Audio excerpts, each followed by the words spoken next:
Bom dia a todos. Hoje, dia 17 de agosto, nós estamos iniciando mais uma reunião da disciplina de Urologia da Unicamp, mais um Urologia Sem Fronteiras. Hoje será coordenado pelo professor Juliano Moro, que está aqui ao meu lado, e nós temos um convidado ilustre, que é o doutor Mário Henrique Martins, que é egresso aqui do nosso programa de residência, e o doutor Juliano vai terminar a apresentação do Mário. Nós também estamos iniciando hoje uma disciplina do programa de pós-graduação em Ciências da Cirurgia, que é a CI 214. Então, nós teremos aí os alunos dessa disciplina participando ativamente da reunião, e isso é bem interessante para o programa e para a disciplina de urologia também. Passo a palavra, então, ao Juliano, e a reunião será apresentada pelo Dr. Jefferson. Muito bom dia a todos, é um prazer coordenar a reunião. Muito obrigado, Dr. Carlos, pela oportunidade. Jefferson, poderia colocar o vídeo? Esse é um evento apoiado pelas telas. Nós vamos rodar o vídeo institucional. Oi.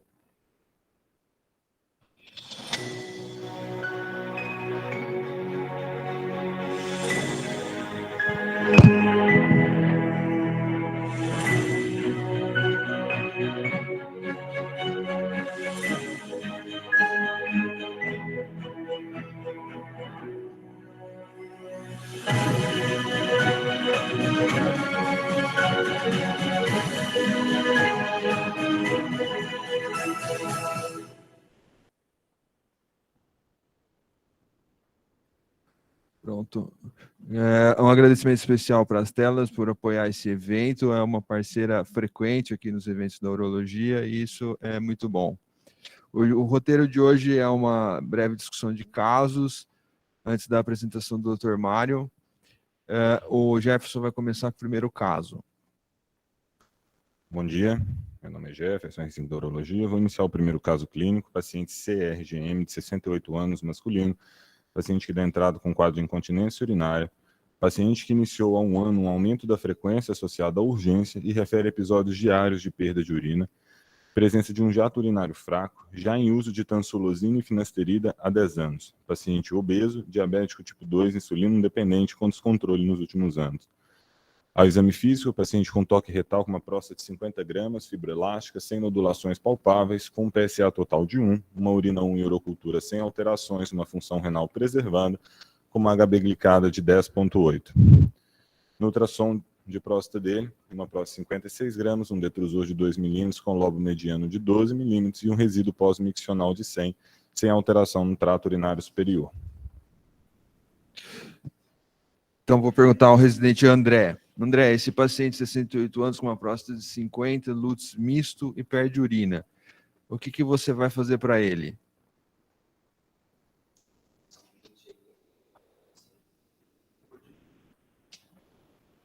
Poderia pedir uma urodinâmica para avaliar melhor. Qual a vantagem da urodinâmica nesse caso? A gente entender se esse paciente aí está com uma obstrução, uma hiperatividade, esse componente misto aí do LUTS dele. Ok. Ao Fábio agora. Fábio, tem indicação formal de urodinâmica nesse caso? Falha do tratamento clínico? Bom dia. Ele já falhou no tratamento clínico? Falha do tratamento clínico. Assim, professor, acho que vale a pena a gente investigar, avaliar, mas a gente já poderia começar um tratamento para esse paciente. Ele só fez uso do Ominic, né? Você falou, e do finasterida. Se ele tem esse componente aí de urgência, perda urinária, acho que a gente poderia associar uma oxibutinina para esse doente. Ele tem também um lobo mediano bastante protruso, 12 milímetros. Eu não sei se vai ajudar. Não é 2 milímetros, não é 2 milímetros. Detrusor acima não, de 12 milímetros. O índice de protrusão dele, acho que já é um grau 3 aí, né? Então você está preocupado com o distúrbio de armazenamento e você cogita fazer um tratamento empírico do armazenamento. Sim. Natália, você poderia apresentar algum argumento a favor de não fazer urodinâmica para esse caso? Bom,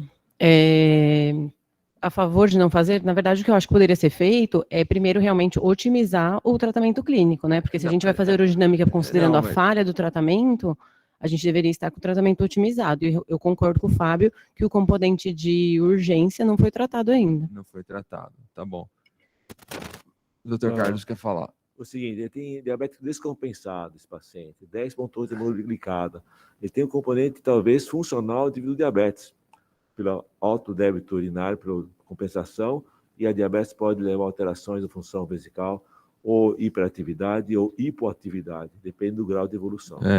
Acho que tem 2 parâmetros aqui importantes, né? Essa incontinência de urina que não é tão frequente no caso de obstrução e o diabetes. O doutor Osamu, o senhor faria RTU direto ou o senhor tem alguma preocupação em estudar antes? Bom dia a todos. Olha, eu acho que tem que estudar melhor esse caso. Eu acho que inicialmente poderia até introduzir um anticolinérgico e tratar esse paciente para ver a resposta desse caso. Ok. Segue o caso, Jefferson. Bom, foi solicitado urodinâmico, conforme proposto aí pelo André. Um paciente aí com uma capacidade cistométrica máxima de 350, que apresentou contrações detrusoras de alta intensidade aí na fase de enchimento, sem alteração de complacência. Paciente ao urinar fazendo um fluxo, um fluxo máximo de 8, uma pressão detrusora no fluxo máximo de 70, com resíduo miccional de 150, com índice de contratilidade detrusora aí de 110 e um Bladder Outlet Obstruction Index de 54. Perguntar para o Dr. Cássio. Dr. Cássio, essa hiperatividade, da maneira como se apresenta no exame, o senhor acha que ela é relacionada à obstrução ou essa hiperatividade ela não é relacionada à obstrução? Eu não acho que seja uma hiperatividade relacionada à obstrução, não. Ela tem um início bem precoce aqui.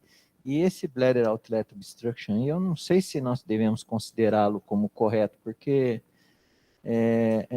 ela estava numa contração e acabou urinando na sequência da contração detrusora. Esse dado, eu acho que ele pode ser artefatual, viu, Jefferson? Mas o senhor está questionando a qualidade do exame? Não é qualidade, é como o exame se processou. O paciente começou com uma contração, é uma contração que teve uma característica persistente, ele desencadeou a micção. Não se trata do exame correto ou incorreto. É como nós interpretamos o exame. Né? Dr. Carlos, o senhor acha que essa hiperatividade é relacionada à obstrução ou não? Não dá para você falar, certificar sobre isso. O que você falou é interessante, porque você tem que ampliar a fase miccional para saber como é que está acontecendo. É difícil você ver a fase miccional, a fase do detrusor. Se realmente a micção ocorre diminuindo a pressão do detrusor ou é aquela pressão alta mesmo. Se for aquela pressão alta, acho que está mais relacionado à obstrução. E você vê que a fase de enchimento, ele só começou a ter contrações depois de 300 ml. A fase de enchimento está completamente normal. É no final. Isso. Eu não sei se você está tentando urinar também, não está conseguindo. Você vê, é difícil você interpretar com precisão um exame que você não fez, você não está acompanhando, entendeu? Tem alguns dados que você pode ajudar. Eu discordo um pouco de vocês, eu acho que é uma contração relacionada à obstrução, porque ela ocorreu mais tardiamente, tem alguns estudos na literatura falando sobre isso, eles divergem em relação ao valor, então tem aquele japonês de 260 ml que fala, mas... 160, desculpa. Mas tem um estudo da USP também, que fala volumes mais altos, não fala exatamente o valor, mas o fato é que aqui é 300. E se você reparar, quando ele iniciou essa contração, o examinador referiu como desejo normal e interrompeu a infusão. E eu percebo aqui no gráfico que essa contração, ela foi e voltou e não melhorou enquanto ele não urinou. Mas aí que tá, você não sabe se ele está tentando urinar, uma tentativa de micção, ou o que está acontecendo? Se foi dada a orientação para o paciente urinar, ou ele está esperando que finalize as contrações para poder fazer a fase miccional. Conhecendo o nosso protocolo... Exame, você não tem exatamente, mas conhecendo o nosso protocolo de realização de exame, e que essa versão do software que já marcava permissão para urinar, a gente percebe aqui que não foi sinalizado. Então, estou entendendo que não foi dada essa permissão, pelo menos na hora que interrompeu a infusão. E a outra coisa é o tempo, né, professor? Ficou 5 minutos, assim, dos 7 minutos e meio até 13 minutos para ele urinar, 6 minutos. Então, eu suponho que houve uma preocupação de quem estava examinando em esperar a contração acabar, mas não aconteceu. Eu acho que o dado mais importante é o fluxo baixo, né? Isso, é uma obstrução indubitável aqui, mas com um quadro de armazenamento conjunto. O que o senhor faria, doutor Carlos? Trata primeiro o armazenamento ou trata primeiro a obstrução? Você não vai conseguir melhorar a fase de hiperatividade do detrusor, se for obstrutivo, sem resolver a parte de obstrução. Esse paciente deve ser reduzido à obstrução infravesical e, após isso, tratar a hiperatividade do detrusor. Acho que tem que tratar a obstrução. Perfeito. Aí, Natália, eu queria emendar essa resposta com aquela pergunta que eu te fiz, que assim, você poderia apresentar argumento contra a urodinâmica? O argumento que as pessoas apresentam é a urodinâmica não muda a conduta. Realmente, ó, a gente fez o exame está bonito aqui na tela, a gente discutiu bastante sobre o exame, mas a gente vai mandar a boa e velha RTU. Então, esse é o ponto que eu queria chamar. Mas é óbvio que existem muitas outras coisas, como isso possibilita você alinhar as expectativas do resultado do tratamento com o doente, orientar sobre a necessidade do tratamento de armazenamento, mas essas utilidades, vamos dizer assim, da urodinâmica não são imperativos para o exame. Eu gostaria de ouvir a opinião do Mário Henrique Tavares Martins, que é nosso ilustre convidado de hoje, Mário. Mário? Bom dia, Como cara. você vê essa urodinâmica? Por favor, Mário. Não, essa pergunta aí é uma pergunta de $1 milhão, né? Se a hiperatividade é decorrente da obstrução ou não. Agora, o fato é que a gente tem outros fatores aí relacionados, né? O índice de protusão prostática, o espessamento da bexiga. Então, eu vejo que possivelmente deve ter relação com a obstrução.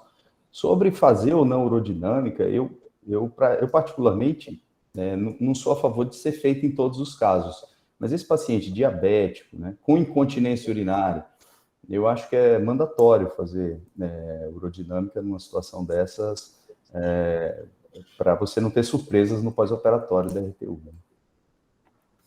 Tem o trabalho do Marcos Drake falando se deve ser fazer a urodinâmica ou não. É um trabalho que foi bastante citado, só que esse autor, ele recomenda não fazer urodinâmica em pacientes que não têm sintomas de armazenamento. Paciente que só tem sintomas obstrutivos, você pode tratar sem precisar fazer urodinâmica.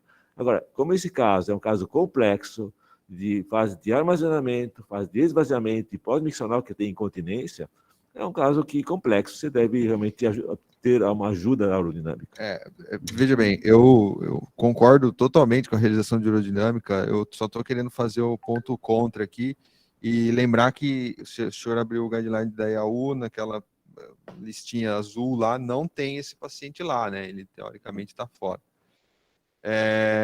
Agora, fazer uma pergunta provocativa para o senhor. Na reunião, 2 reuniões passadas, não sei, o senhor falou sobre Botox e RTU ao mesmo tempo. Explica para a gente, esse daqui seria o candidato do senhor ou não? Segundo aquele estudo japonês, Yamaguchi, sei lá, ele considera que os pacientes que têm contração após de 160 ml de fase de enchimento, eles melhoram sem anticolinérgico em tratamento. Talvez esse paciente possa melhorar sem usar Botox no mesmo tempo cirúrgico. Então não seria seu candidato esse aqui? Assim, eu não fiz nenhum caso, acho interessante, eu não faria esse caso no momento. Seria do senhor, doutor? Não faria. Então vai lá, Jefferson. Bom, então o paciente foi submetido a RTU de próstata sem intercorrências, no PO30, no retorno dele, com um anátomo patológico demonstrando alterações benignas. O paciente mantém urgência, mantém incontinência, insatisfeito com o resultado cirúrgico. Ok.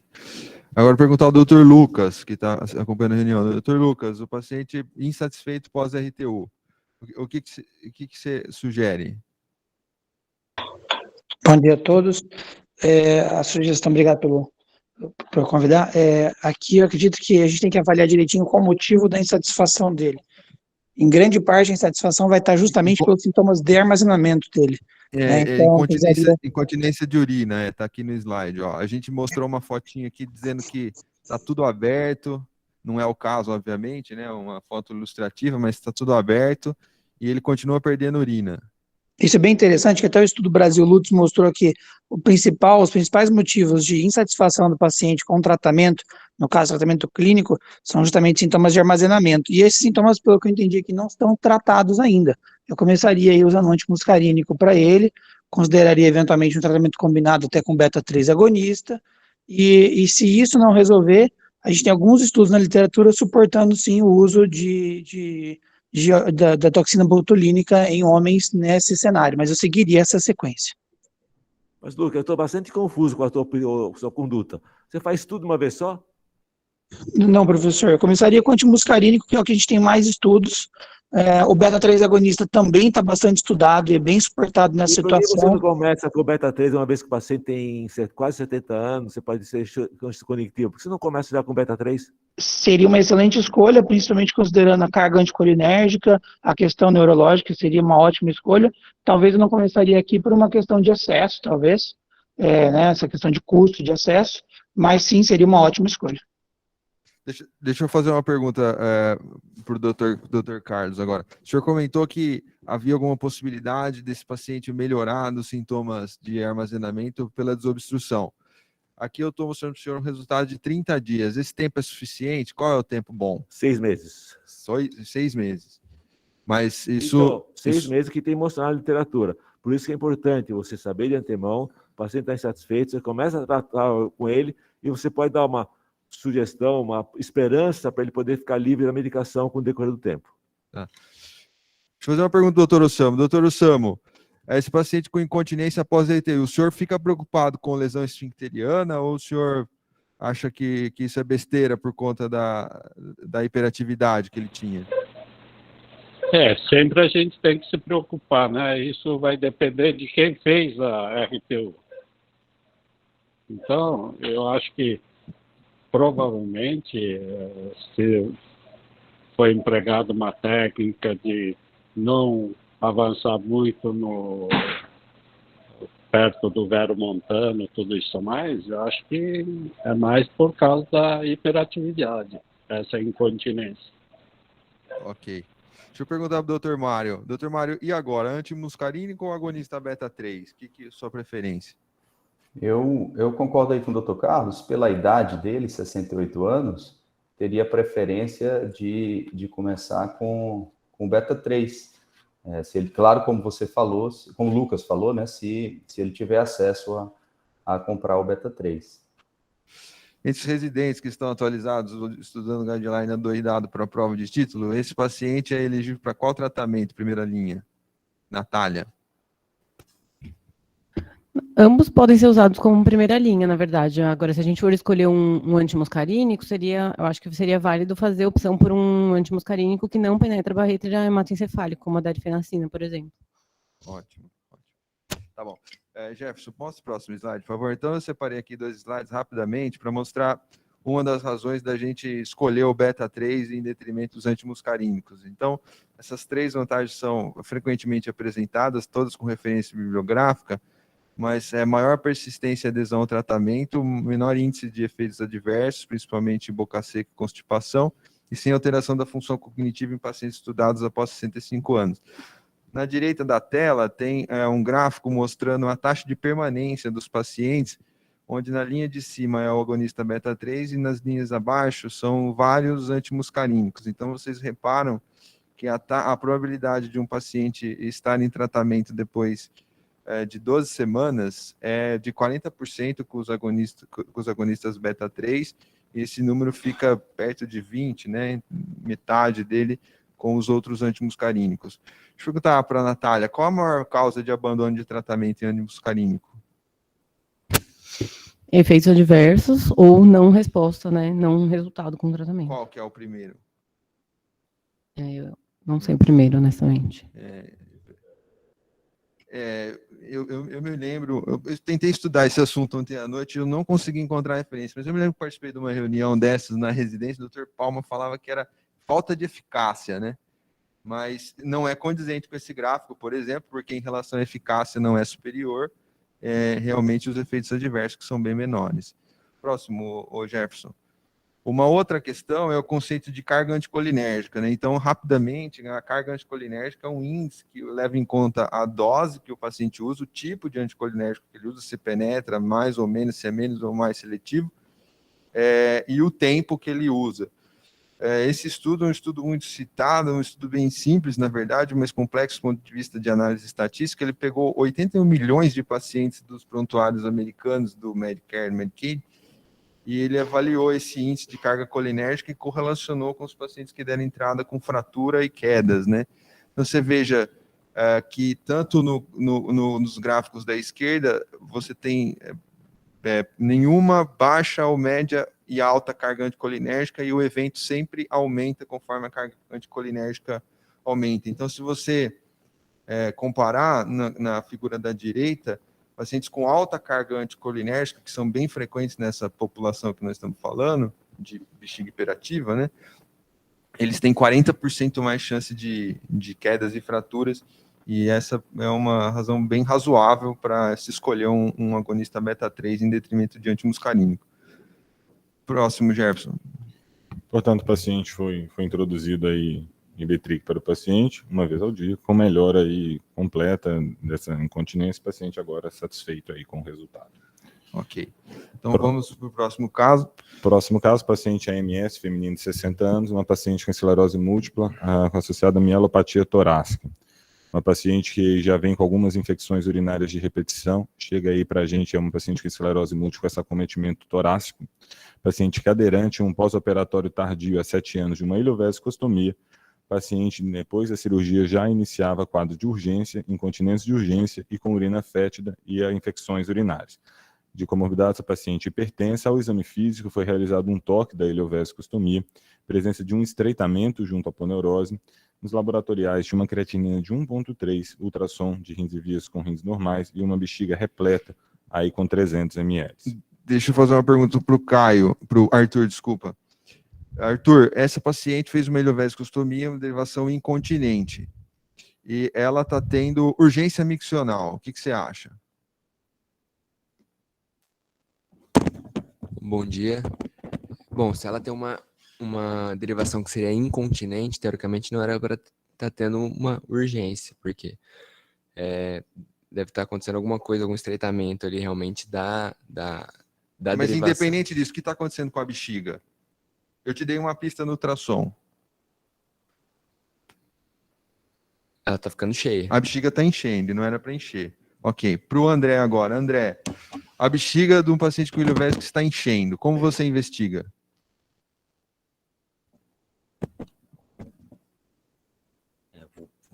Preciso avaliar se ela está obstruída ou não, no caso do exame físico. Te deram uma dica aqui, né? Tentaram colocar o dedo no ostoma e acharam que está um pouco estreito. Não pode fazer um exame É suficiente para você? Exame contrastado. Perfeito. Mário, você tem alguma preocupação em fazer um estudo funcional? Ou se você tivesse que escolher, vamos dizer assim, né, fazer um estudo anatômico com imagem ou fazer um estudo funcional, qual que é a sua escolha? O mundo perfeito seria fazer uma vídeo urodinâmica, né? Mas se eu tenho que escolher um dos dois, é difícil ficar sem um dos dois. Recentemente eu operei um menino de 12, 13 anos, mielo, que tinha feito ele tem um retardo mental e ele tinha uma vesicostomia desde a infância e ele estava retendo, a vesicostomia tinha fechado, ele estava retendo, a mãe tinha que fazer o cateterismo pela vesicostomia e ele tinha passado a ter perdas por baixo, que ele não estava tendo infecção urinária. E o interesse da mãe era manter a derivação incontinente. Eu acabei revisando a vesicostomia e ele ficou ótimo. Nesse paciente eu fiz as duas coisas, eu fiz o estudo urodinâmico aqui no consultório e observei quando é que ele começava a perder pela vesicostomia. Eu acho que seria interessante para ir o vésico a gente ver isso. Quando é que começa a transbordar ali pelo conduto, né? E provavelmente vai ter hiperatividade, mas veja, eu não vou estar... Eu quero manter ela com a derivação incontinente. Então, será que vai ser tão importante eu saber se ela mantém a hiperatividade ou não? Se fosse para escolher um, eu acho que talvez eu escolheria a imagem para programar o procedimento cirúrgico. Perfeito. Pergunta para a Natália. Natália, 2 dificuldades previstas nesse exame de urodinâmica, se você for fazer.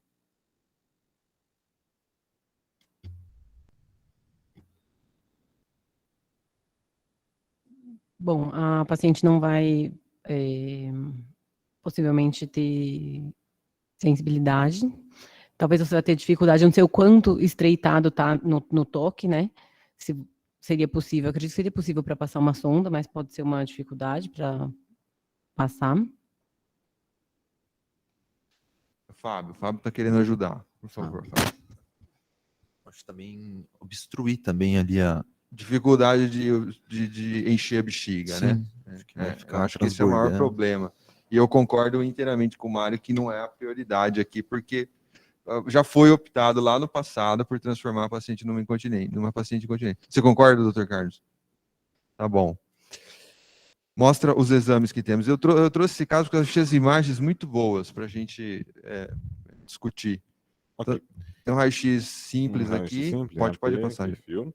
Aqui é iniciado o enchimento vesical. Como podemos ver aqui pela ileovaciostomia, existe uma redundância, né, dessa alça ileal da paciente, ok? Que ela começa a encher e começa a armazenar na própria alça. Ok.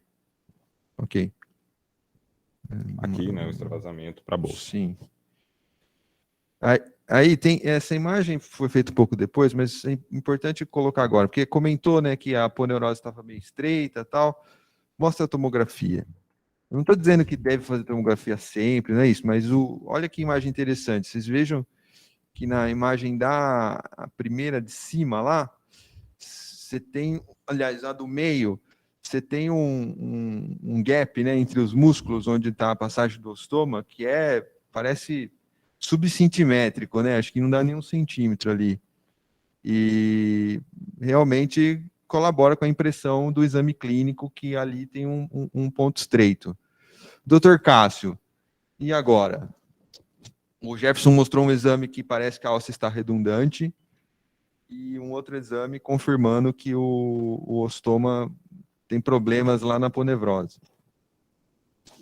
Eu faria uma abordagem, talvez circunferenciando o estoma, dissecando a aponeurose, tentando liberar a aponeurose, fazendo algum tipo de teste com talvez uma vela de Egra, alguma coisa. O senhor tentaria alguma dilatação, passar um balãozão ali na aponeurose? Não, eu tentaria abrir a aponeurose, soltar um pouco as aderências dessa alça na aponeurose e iria tentando mensurar aí com o dedo ou com algum instrumento o diâmetro que a gente vai conseguir chegar.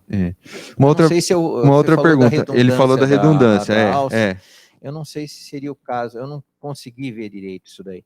Se seria o caso de tracionar um pouco essa alça e ressecar a parte distal. Às vezes é uma necessidade, porque você começa a trabalhar ali e você acaba desvascularizando a parte distal da estomia, né? Juliano, você acha que o problema é a redundância da alça ou estenose ao nível da aponeurose? Isso é uma pergunta muito interessante, porque assim, essa paciente, porque foi apresentada aqui, ela tem 7 anos de derivação e ela ficou bem só por 1 ano. Depois ela já começou a ficar ruim. Pode ser que essa alça tenha ficado redundante de tanto armazenar a urina, que a obstrução tenha vindo primeiro. Mas pode ser que seja desde o início. De qualquer modo, eu não considero o tratamento de apenas um problema. Acho que os 2 problemas têm que ser tratados, a redundância e a... Mas eu queria que você confirmasse isso, como é que você considera 2 problemas e não só um? Não, a redundância da alça pode provocar alguma dobra. E essa dobra pode dificultar a drenagem. Uma coisa é dobra com fibrose, uma coisa é redundância. A minha ideia é você tira a obstrução e você, como está com uma sonda já na bexiga, que ela é permeável, você pode fazer até um teste intraoperatório para saber com que pressão perde essa sonda. Perde urina. A ideia seria colocar uma sondinha lá e medir a pressão. Medir a pressão, vamos supor, está medindo com 10, 20, 30 centímetros de água, mesmo que esteja redundante, a urina sai. Não é problema da chaminé, do ilho, ser longo. Entendi. Agora, se realmente você tem uma pressão acima de 50, 60 centímetros de água, aí sim, aí tem além da obstrução mecânica, você tem uma redundância que dificulta o esvaziamento da bexiga. Tá. O Lucas acho que queria falar alguma coisa. Lucas, pois não? Era só uma pergunta com a urodinâmica, a gente já seguiu o momento. Vamos seguir adiante, tranquilo, obrigado. Tá bom. Mas voltando então, doutor Carlos, o senhor cogita a possibilidade, vamos fazer uma incisão circunferencial no ostoma, cortar a aponeurose e encher a bexiga retrógrada com base em muitas cirurgias passadas que tivemos isso no Brica. E o Brica, depois de vários anos, de 7, 10 anos, a alça do Brica fica longa, porque ele está fora do trânsito e ele fica longo. Na ampliação de bexiga, você põe uma alça não muito grande, a bexiga fica muito grande depois de 5, 7 anos. Então, a alça intestinal, fora do trânsito, ela cresce. Não é que ela cresce, ela relaxa e fica muito longa. E eu acho que talvez o problema aqui não é o comprimento da alça, mas sim, como você demonstrou naquela tomografia, uma imagem brilhante, a obstrução mecânica, não passa nada. Entendi. Ô, Mário, fazer uma pergunta provocativa. Em relação a esses pacientes, né, com muita limitação de movimento e de cuidados, entre cistostomia e ileovesicostomia, o que você acha melhor? Sem dúvida, a ileovesicostomia, porque não fica com corpo estranho ali na bexiga, acaba com a infecção urinária, né? Mesmo porque não vai ficar urina na bexiga. O único porém é se o paciente inicialmente tem uma condição clínica boa para submeter a cirurgia, mas se possível a ileovesicostomia é melhor. Isso é uma coisa curiosa. Nós discutimos um artigo na reunião de terça-feira que o pesquisador avaliava realmente a qualidade de vida nesses pacientes e não tem diferença. A qualidade de vida é igual. E ao mesmo tempo que a ileovesicostomia tem menos cálculo, a cistostomia tem menos complicações desse tipo, né? Revisões que aparece lá. Então, eu acho isso interessante. Eu acho que a cistostomia não é uma coisa tão ruim assim. O senhor pensa diferente, doutor Carlos? Deixa eu perguntar uma coisa, aproveitar para o doutor Carlos. E uma esfincterotomia? Também é uma opção interessante, né? Ela é mulher, então essa Mas é mulher nesse caso, né? Você não tem como coletar essa urina. E ela, cadeirante, com urina, ela vai fazer úlcera de pressão. Acho que para ela é muito ruim. Em homens, no passado, fizemos casos de esfincterotomia, tem que usar catéter externo, aquele condom catéter, aquele preservativo. É complicado, acho que deixa muito... É difícil selecionar o caso. E cada vez está sendo feito menos. Na literatura você não vê trabalho falando de esfincterotomia. Eu ainda acho melhor, é uma minha impressão, que é difícil você avaliar a qualidade de vida de uma técnica com outra, porque a paciente está muito comprometida pelas suas condições físicas dela. Então, ela está insatisfeita com ela mesma. Concordo com o que o Juliano falou, que tem revisões na iliovésico. Ou ela tem obstrução de estômago, um problema, a obstrução da anastomose iliovesical é difícil, mas se esse estômago não estiver bem posicionado, se o paciente ficar sentado, pode levar a uma obstrução. Então, as revisões que nós fizemos nos casos de iliovésico é realmente quando teve obstrução do conduto. E isso dá bastante problema, e novas cirurgias complexas, difíceis. Isso é um inconveniente em relação com a cistostomia. É muito fácil. A cistostomia é uma punção, um prego, que a gente fala, põe o prego lá e está feito, né? Então, é muito mais simples de executar e de... Agora, a gente sabe que a longo prazo, trocar essas sondas mensalmente é um trabalho para o cuidador, né? Sim. Só fazer mais uma pergunta aqui. Em relação à técnica cirúrgica, se for olhar lá no RIMA, anastomose na cúpula. Eu tenho a impressão que é melhor fazer a anastomose um pouco mais embaixo, que a drenagem fica um pouco melhor. O senhor tem alguma preocupação nesse sentido ou não, doutor Carlos? Nós temos feito sempre na cúpula, e não é isso muito o problema, porque o paciente geralmente ele fica deitado ou parcialmente sentado, então não tem muita diferença, né? Não é o paciente que fica de pé. E sempre vai ser um certo resíduo devido à diferença de altura entre a bexiga e a pele. Então, alguma coisa sempre vai ficar na bexiga. Deixa eu perguntar para o doutor Adriano, que é um pouco mais fora da área. Se tivesse que escolher uma abordagem, doutor Adriano, o senhor iria pelo abdômen, pela estomediana ou periostoma, igual o doutor Cássio falou? Olha, eu iria peristoma, tentando evitar outras complicações. Então, eu seguiria o Cássio. Então, aí acho que é o medo das aderências, né? Isso. Prossegue, Jefferson. O que foi feito? Bom, então o paciente foi submetido à revisão dessa iliovésica. Inicialmente foi feito um acesso periostoma, liberado aderências. Porém, devido ao fato de que existia essa possibilidade aí de alça redundante, não foi conseguido soltar tudo por meio somente da incisão periostomal. Foi optado por incisão mediana, liberação de lises, tinha bastante lises ali que estavam talvez provocando essa dobra, essa aderência, essa redundância, né? Estava acabando tracionando um pouco, foi optado por essa lise e realizado ressecção do excesso de alça e uma nova anastomose. A paciente retorna, recebeu alta no PO2 com dieta leve, sem ter nenhum tipo de lesão de alça, nada, e voltou no PO15 com esvaziamento adequado, sem necessidade de novas cateterizações. Ótimo. Vai próximo. Paciente MBS, 70 anos, masculino, paciente com perda urinária e doença de Parkinson, um paciente aí com KPS de 80%, com algumas restrições de atividades diárias, porém paciente funcional. Presença urgência miccional há 2 anos, com piora no último ano, está em uso contínuo de fralda. O paciente também refere perdas urinárias noturnas, hipertenso, ex-tabagista com doença de Parkinson, exame físico, uma próstata de 40 gramas fibroelástica e sem nodulações palpáveis, com um PSA de 2, uma urina 1 urocultura sem alterações e uma função renal preservada. No ultrassom de próstata, uma próstata de 36 gramas, um detrusor de 0,4, sem protrusão de lobo mediano, com um resíduo pós-miccional de 20 ml. Foi solicitada uma urodinâmica para esse paciente, né, demonstrando... Deixa eu falar para o André. André, o que tem aí, André? Tem uma hiperatividade detrusora, que provavelmente é a causa aí da continência do doente. A Natália, a hiperatividade detrusora é alteração frequente no Parkinson, sim ou não? Sim. E qual é a mais frequente? A mais frequente é a hiperatividade detrusora. Ótimo, ótimo. E pode ter, para o Fábio, pode ter alteração de esvaziamento? Sim ou não e por quê? Acho que pode ter sim, devido aí a uma hipoatividade associada, provavelmente. Pode ter qualquer alteração de esvaziamento, mas não é mais comum. E a razão de ter, normalmente, é quando a doença é mais avançada e tem atrofia de outros sistemas, né?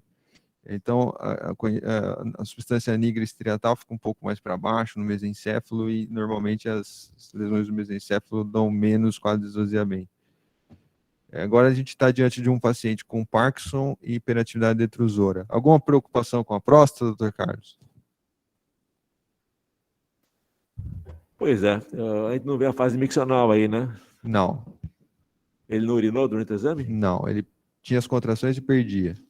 Mas não tem fluxo lá. Paciente KPS 80, teve dificuldade de ficar sentado no fluxômetro. Eu acho que o mais importante aí, pelo quadro clínico, sim, pelos sintomas do paciente, é o de bexiga, sintomas de armazenamento. Tratar armazenamento. Sim, inicialmente. Ok. Eu perguntar agora para o Dr. Mário. Eu sei que vai discutir na aula e eu coloquei esse caso justamente para atiçar os espectadores aqui sobre o problema do tratamento do Parkinson. Qual seria a sua primeira opção de tratamento aqui? Veja, considerando que o paciente... eu teria medo de dar, por exemplo, antimuscarínico em doses altas e ele ficar retendo urina. Então, nesse aspecto, minha primeira opção seria com beta-3 agonistas. Mas, como a gente vai falar na aula, tem outras opções aí, não farmacológicas, que também podem ajudar, como a estimulação do nervo tibial posterior, né? Bladder training, também pode ajudar. Perfeito. A gente está chegando no momento da apresentação do Mário. Põe esse slide que eu coloquei provocativamente, só para chamar a atenção. Foi optado por fazer o tratamento com agonista beta-3, o paciente melhorou, só que os familiares estão falando que ele não consegue chegar ao banheiro quando tem urgência pela dificuldade da marcha, né? E aí, com essa questão tão pitoresca, mas ao mesmo tempo tão importante, eu convido o Dr. Mário para fazer a sua aula sobre o tratamento, as dificuldades, né, de diagnóstico de tratamento do LUTS no paciente com doença neurodegenerativa, inclusive Parkinson. O Dr. Mário já foi apresentado pelo Dr. Cássio. Mário, é um prazer ter você aqui. Pode começar. Peraí, bicho, Google Chrome deseja gravar a tela. Peraí um pouquinho, viu? Compartilhar, peraí. possível compartilhar a tela. Tem que ver a permissão aqui do sistema. Compartilha a tela toda, Mário. Tela inteira. Deixa eu ver. Compartilhar. Eu tenho que liberar aqui no sistema, viu? Espera aí. Eu não tinha testado. Ô, Mário, é o Windows ou é Mac o seu? É Mac. Ah, nas ferramentas de sistema tem uma opção lá. É isso que eu estou entrando aqui. Preferências do sistema. Botar aqui, eu coloco. Google Chrome. Eu vou ter que sair e entrar de novo, tá certo? Tá bom. Não, tem a primeira vez que vai apresentar.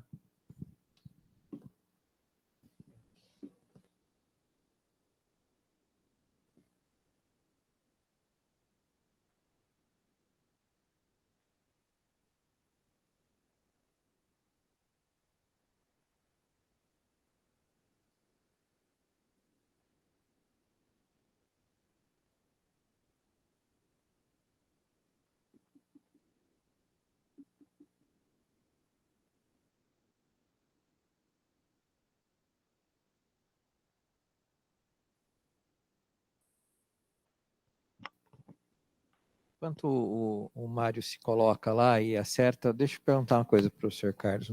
No Parkinson, existe aí uma questão relacionada à velocidade de relaxamento do esfíncter estriado no parkinsoniano, que pode causar sintomas de esvaziamento. Se a gente for por esse raciocínio, haveria alguma base para se fazer eletromiografia nesses pacientes.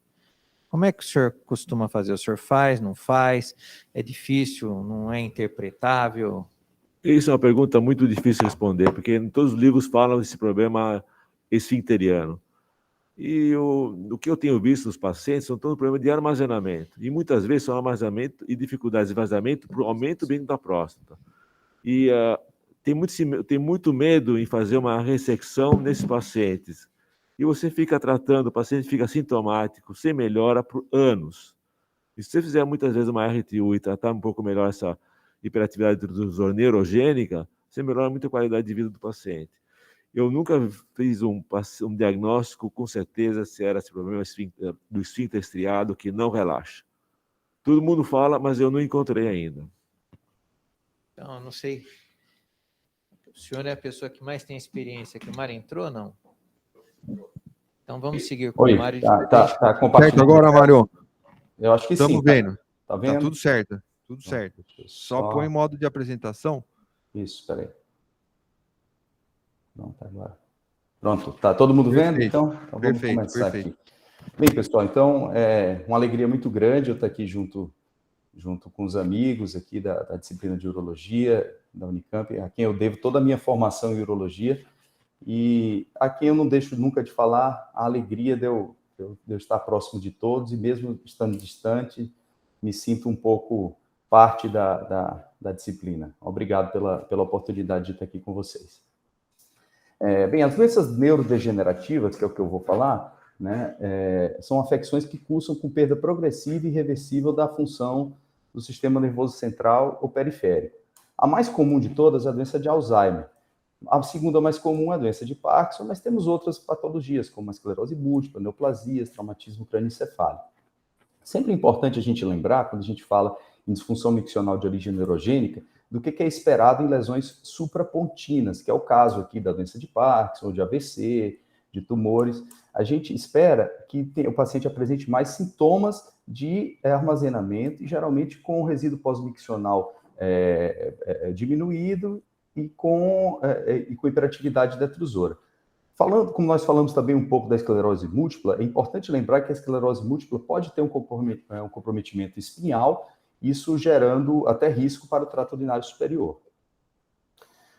Esse é um estudo feito pela Atenção Básica lá do Reino Unido, com mais de 50 mil homens, que mostrou uma coisa que a gente, obviamente, já imaginava, que os quadros demenciais são relacionados à incontinência.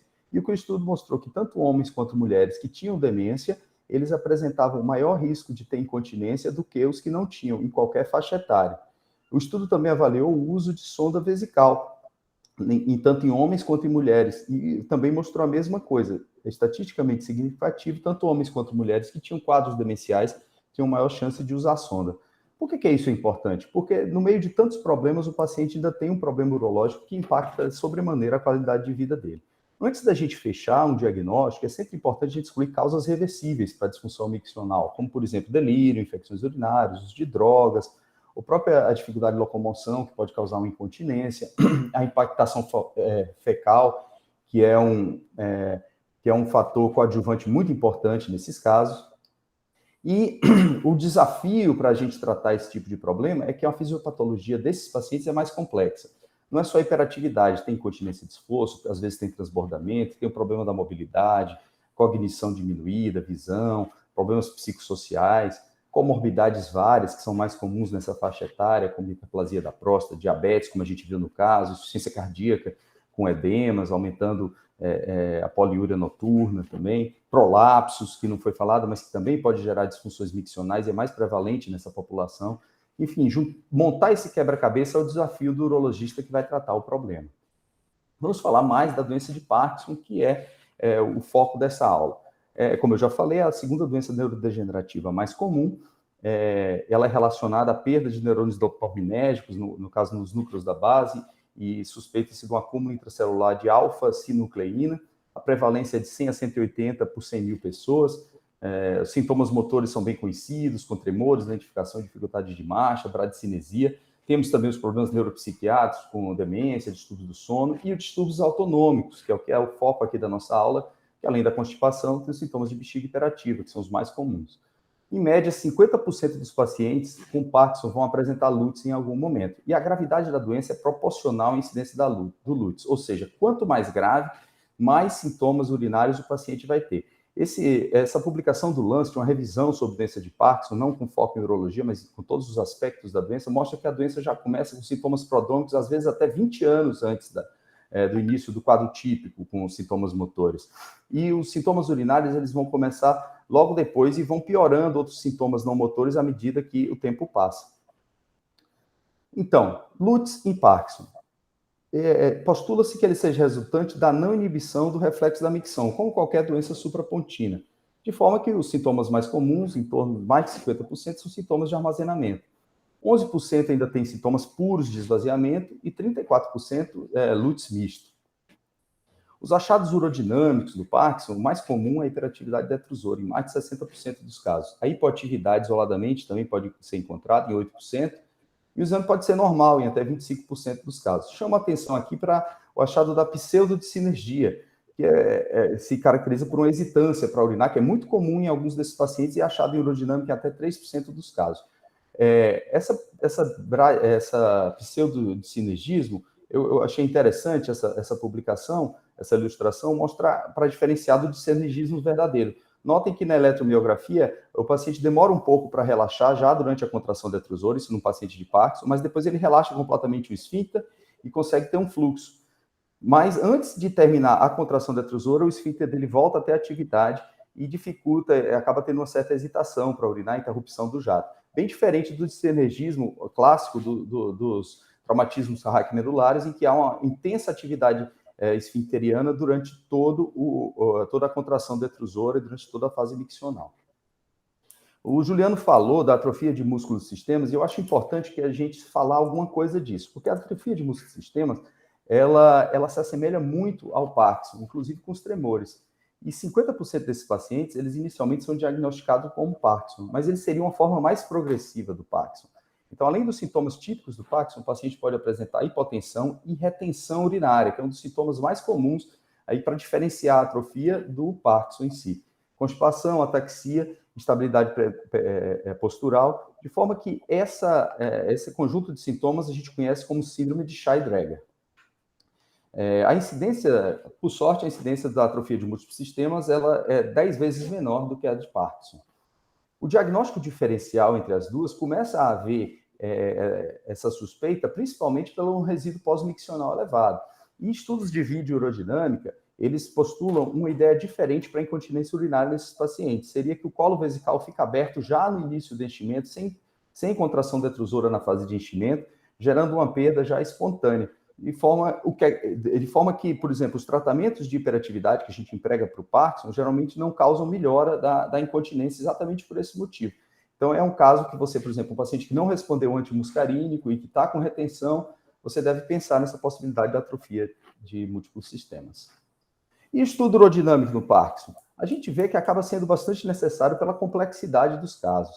Esse estudo, ele revisou retrospectivamente 42 pacientes com Parkinson que tinham sintomas de bexiga hiperativa. E eles foram todos submetidos a vídeo urodinâmico. O objetivo desse estudo era avaliar se há correlação clínica entre os sintomas de bexiga hiperativa e a presença de hiperatividade detrusora. E em 97% dos casos, quando o paciente tinha sintoma de bexiga hiperativa, ele tinha hiperatividade detrusora. O que é interessante também do estudo é que 36% apresentavam obstrução infravesical. Veja que no estudo foram excluídos aqueles homens com sabidamente HPB, também a distribuição semelhante em homens e mulheres, e quase a metade deles havia algum grau de hipoatividade detrusora. O estudo questiona se eles teriam aí escondido uma atrofia de múltiplos sistemas, mas o que é importante é que há uma forte correlação entre os sintomas de bexiga hiperativa e a presença de hiperatividade detrusora, o que lhe autoriza até tratar inicialmente sem mesmo estudo urodinâmico. A presença de outros sintomas miccionais sugere uma origem multifatorial para o LUTS nesses pacientes.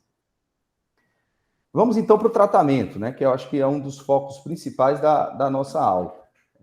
A gente sabe que os antimuscarínicos sempre costumavam ser a primeira linha de tratamento para esses pacientes. Agora nós incluímos também a mirabegrona, né? Mas até o momento desse estudo, que foi em 2019, a informação que a gente tinha é que ela pode ser insuficiente para reduzir pressões intravesicais e era considerado off-label por essa época para tratar disfunções urinárias de origem neurogênica. Outras opções terapêuticas, que a gente vai comentar também um pouquinho, é a toxina botulínica e a estimulação do nervo tibial posterior. Sempre a gente começa com o tratamento mais conservador. E eu achei muito interessante esse estudo de bladder training para pacientes com Parkinson. Claro que eles têm que ter uma condição cognitiva melhor, né? E esse estudo, ele fez um estudo randomizado, controlado, que comparou pacientes que iam receber somente orientações comportamentais, como orientações dietéticas, redução de líquido, evitar irritantes como cafeína, chocolate, e outros que, além disso, tratar constipação também, e outros que, além disso, receberam o bladder training, que eram técnicas de supressão de impulsos e distração, treinamento com exercícios do assoalho pélvico, micção programada, e houve uma diferença estatisticamente significativa a favor dos pacientes que receberam bladder training. Outro dado importante é que mesmo os pacientes que receberam só as orientações comportamentais também tiveram melhora dos sintomas miccionais. Então, eu acredito que o bladder training é uma arma terapêutica que a gente deve considerar para praticamente todos os pacientes com doença de Parkinson. O tratamento medicamentoso, o tratamento clássico, como a gente já sabe aí que o mais comum é a hiperatividade detrusora, deve ser com drogas antimuscarínicas, classicamente pelo guideline da Associação Europeia, né? Sempre foi considerada a primeira droga de escolha nessas situações, né? E embora também a gente não tenha grandes séries de estudos mostrando a eficácia, sempre uma opção a ser considerada.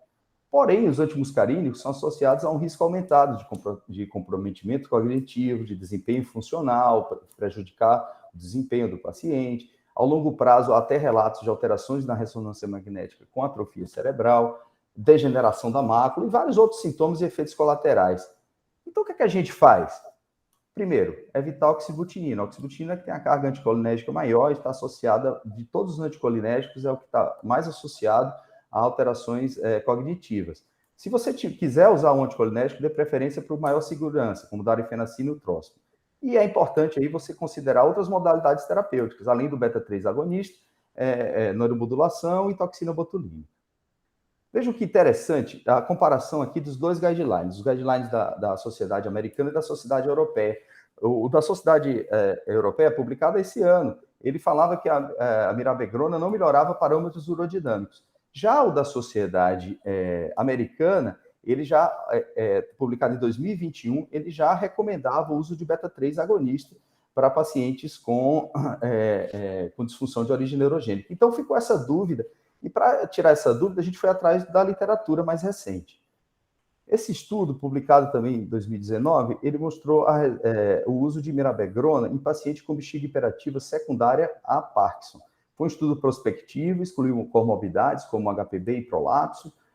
No caso, foram 30 pacientes, todos já tinham usado antimuscarínico antes e descontinuaram por intolerância. E 93% desses pacientes apresentavam incontinência de urgência. E 100% deles apresentavam hiperatividade detrusora no estudo urodinâmico. Qual foi o resultado do estudo? Houve melhora de vários aspectos. Na frequência miccional, estatisticamente significativo, tanto com 3 quanto 6 meses. Na noctúria também houve melhora, estatisticamente.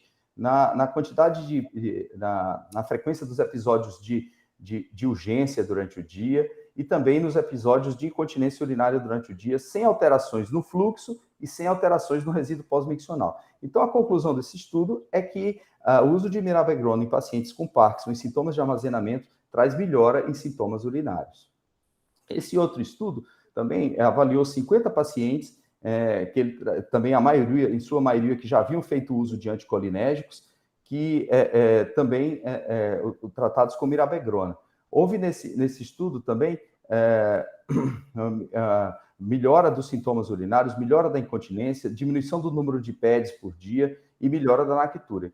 Então, é mais um estudo nessa série também que mostrou uma melhora de pelo menos 50% com resolução da incontinência, a resolução completa não em nível tão alto, mas com melhora importante da qualidade de vida desse grupo de pacientes. E agora, mais recentemente, a gente teve uma meta-análise publicada por um grupo chinês, né, com 10 estudos e 314 pacientes. O objetivo dessa meta-análise foi avaliar a eficácia e a segurança do uso de mirabegrona em pacientes com disfunção urinária de origem neurogênica, né? Não é só Parkinson aí, tem esclerose múltipla, traumatismo raquimedular e até disrafismos. E o resultado dessa meta-análise mostrou benefício do uso do beta-3 agonistas com aumento da capacidade sistométrica máxima. Vocês vejam aqui pelo gráfico que é estatisticamente significativa. O aumento do volume, o volume vesical na primeira contração detrusora, que também houve essa melhora. Houve, inclusive, aumento da complacência, que para mim era até uma situação inesperada, mas houve todas essas 3 melhoras de parâmetros urodinâmicos. Notem que até então eu estava falando de melhora clínica, e aqui a gente tem uma comprovação robusta de que o beta-3 pode melhorar parâmetros urodinâmicos. O que não melhorou foi a pressão detrusora máxima, que para esses pacientes com Parkinson não é tão importante, porque o risco para o trato urinário superior é muito baixo. A conclusão do estudo é que a mirabegrona pode significativamente melhorar parâmetros urodinâmicos e a qualidade de vida, não só de adultos, como também de crianças. Então, nós já estamos hoje autorizados a usar a mirabegrona nessa população. Rapidamente, só alguns tópicos. A toxina botulínica, ela já tem amplamente estudada em pacientes neurológicos, então é bem estabelecida, é uma opção terapêutica a ser considerada por ambos os guidelines, tanto europeu quanto americano. Só lembrar do risco, nesses pacientes com Parkinson, do risco de retenção urinária, e se você optar por fazer toxina botulínica, usar 100 unidades. A estimulação do nervo tibial posterior, ela tem resultados muito bons, principalmente na literatura, o que a gente vê de resultados muito bons em esclerose múltipla, mas também em Parkinson. Embora os estudos sejam limitados, a estimulação mostra uma resposta boa no tratamento da hiperatividade. O grande problema desse são as altas taxas de desistência. Eu acabei achando, inclusive, na referência do guideline europeu, esse estudo conduzido na Unicamp, que ilustra exatamente isso. E foi um estudo randomizado que começou com muitos pacientes, houve um grande número de desistências, só 10, depois das desistências iniciais, só 10 dos 23 que haviam sido randomizados terminaram o estudo, mesmo assim houve uma resposta positiva. E o que mostra o quê? Que embora ela tenha, a estimulação do tibial posterior tenha uma resposta boa, o grande problema é a aderência. Na Europa é comum os pacientes comprarem um estimulador e fazerem a estimulação no domicílio, o que pode resultar em melhores respostas. As considerações finais, os sintomas do trato urinário em pacientes com doenças neurodegenerativas causam forte impacto na qualidade de vida, não podem ser desprezados. A gente não pode, às vezes o paciente deixa de sair de casa e piora do quadro depressivo por isso, né? E geralmente são complexas e a investigação tem que ser robusta. Mais uma vez eu queria agradecer, eu achei essas fotos antigas aqui, agradecer a presença de estar aqui com vocês mesmo virtualmente, espero encontrar e abraçá-los agora brevemente no Congresso Paulista. Muito obrigado. Obrigado, Mário, pela sua apresentação, muito bom para os nossos conhecimentos. Ainda temos o tempo de perguntas aqui. Dr. Cássio, Dr. Carlos, que estão aqui comigo, tem alguma pergunta? O Mário, ele frisou a possibilidade de usar anticolinérgico para Parkinson ainda, mas eu particularmente, Mário, desde o advento dos beta-3, eu tenho preferido sistematicamente o emprego do beta-3 e, às vezes, em associação com drogas que podem ter algum efeito, vamos dizer, off-label. Às vezes a gente acaba associando um alfa-bloqueador, alguma droga que tem um efeito menor, mas visando aí, existe publicação com inibidor de fosfodiesterase 5 também, né? Mas eu tenho evitado sistematicamente usar anticolinérgico. Você parece que coloca o anticolinérgico ainda como estrela do Parkinson. Como é que você me responde? Não, eu não, eu também prefiro o beta-3. Quem colocou como estrela foi a Sociedade Europeia, ali naquele guideline, sempre, classicamente, era a primeira linha de tratamento. Hoje em dia, o que eu mais temo do uso dos antimuscarínicos é as alterações cognitivas, né? Então, aquela questão da carga anticolinérgica, eu acho que sempre que possível, não deve ser a primeira linha. Não deve ser excluído, a meu ver, mas a primeira linha, eu acho que hoje, com as últimas publicações, deve ser o beta-3 agonista mesmo. Eu queria perguntar para o Mário, quando você inicia o tratamento, quando o paciente vem usando fralda, ou você fala para o neurologista, olha, pergunte se ele tem alguns sintomas, como é que é na sua prática diária? Quando é que você começa? Nós temos os dois típicos, né? A incontinência urinária no idoso sempre foi relacionada a ser uma coisa normal, né? Tá velho, é para usar a fralda.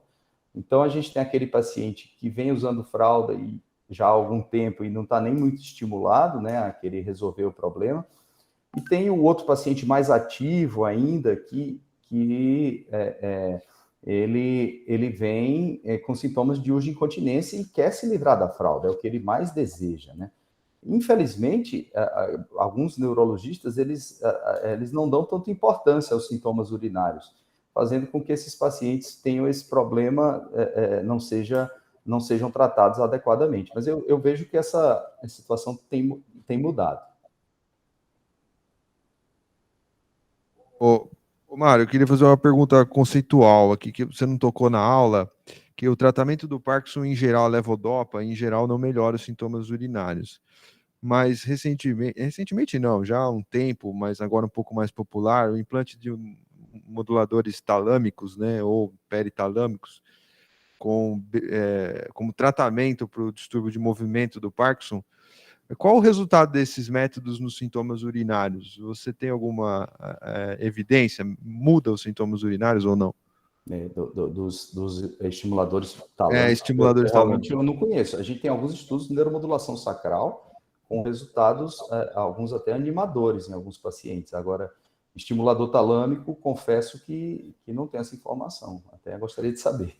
Eu tenho poucos pacientes com esse sistema e não muda nada. Poucos pacientes que estão com alguns sintomáticos.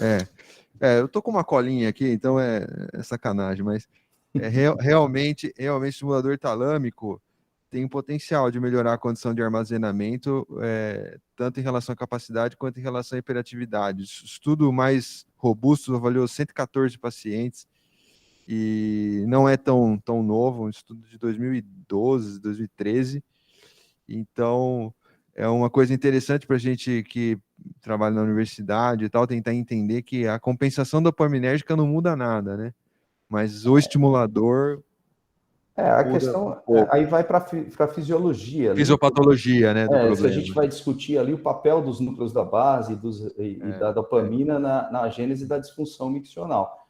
que é uma coisa ainda que se discute muito, né? Eu acho que é por isso. E, infelizmente, eu acho que é um tratamento não tão comum, né? Esse implante desses neuromoduladores, pelo menos aqui no Brasil, né? Eu realmente não tenho, não atendi até hoje nenhum paciente com esse tipo de...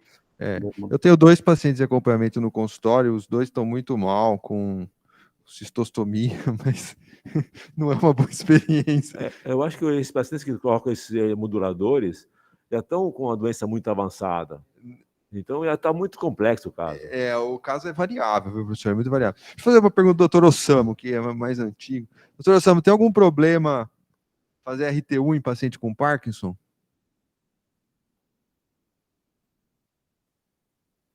Acho que o doutor Ossamo saiu. Doutor Carlos, então. Descuidado. Pode falar, doutor Ossamo. Estamos escutando agora. Fala de novo, por favor.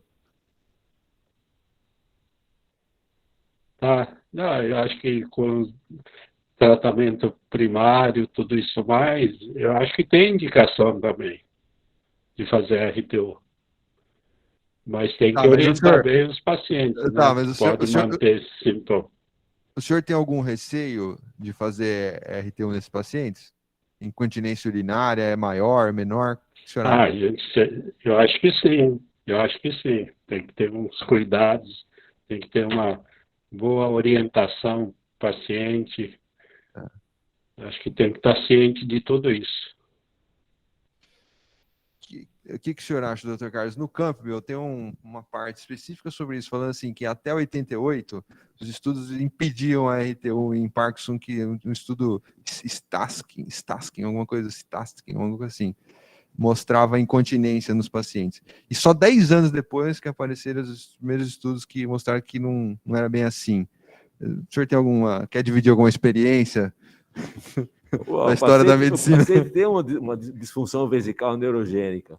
Alguns desenvolvem obstrução para o aumento do da próstata. Esses pacientes têm que ser tratados. É um paciente mais complexo, com mais risco de incontinência. Está começando antes que eu perguntou sobre a sinergia do esfíncter estriado. Eles falam muito exatamente, eles tentavam evitar qualquer tipo de cirurgia que piorasse e levasse mais incontinência. O que tem mostrado é que os pacientes estão vivendo mais, a próstata está ficando maior, e você vai ter que fazer algum tipo de cirurgia desobstrutiva. O paciente não vai ficar livre de sintomas. Você vai melhorar um pouco os tipos de esvaziamento. Você quer comentar alguma coisa sobre isso para a gente finalizar?